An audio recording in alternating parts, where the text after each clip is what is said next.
Assalomu alaykum aziz do'stlar, aziz muxlislar. Mana yana bitta oila. Nihoyatda bir qari bobo bor ekan. Mana shularga narsalarni olib keldik. Vaziyatlar nihoyatda og'ir.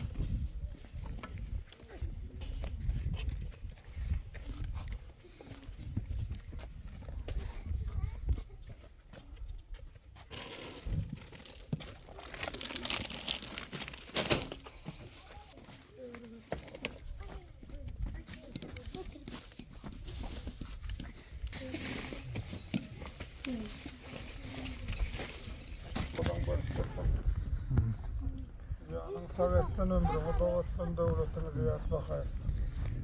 Garibe ko'rlashib ko'mavedin adamı. Assalomu alaykum. Yaxshimi da teklaming, dayo'ming. Baba naxiling, vaziyatlaringiz naxili.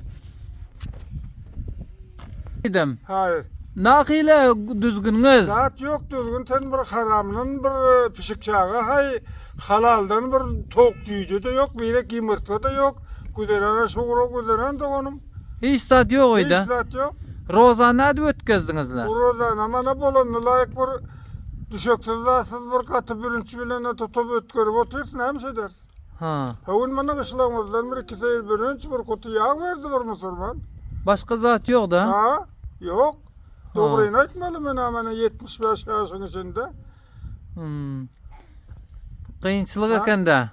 Kıyınçılık eken de onda. Kıyınçılık doğan barıp durun kıyınçılık. Yedin hep bir versen hormanı. Kıyınçılık. Bunlar aktıklarınız mı? Abalar aktıklarım doğan. Bir beşten sagir aktık var. 4 tane.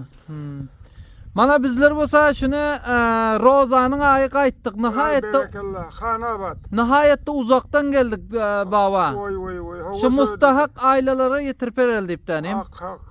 Hava şunu hava mana kaydem geldi. Allah Teala şul iyi veren adamlara şula bizleri ki şuna vesile ediptir şulara Allah Teala'nın özü yardımcı olsun. Qaytadan hem inşallah yandan hem gelmeklik Allah'ın özü nesibi roz aylasın şöyle.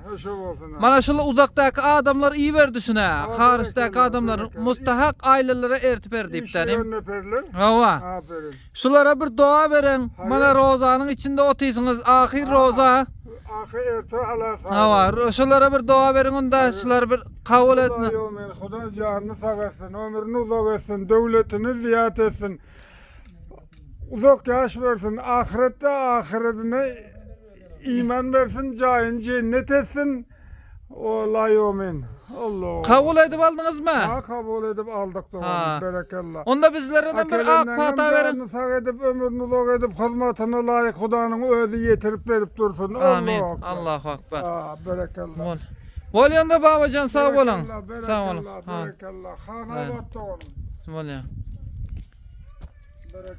Ana aziz dostlar, aziz muxlislar, nihoyatda bir qiyinchilikdagi odam bor ekan, o'zi bir 75 yoshdagi odam.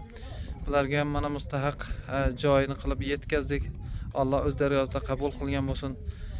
Bitta like bosib, podpisчик bo'lib qo'yinglar. Agar shunga arzishi bor bo'lsa, sog' bo'ling, salomat bo'ling. Biz yana yordamlarimizni davom bor.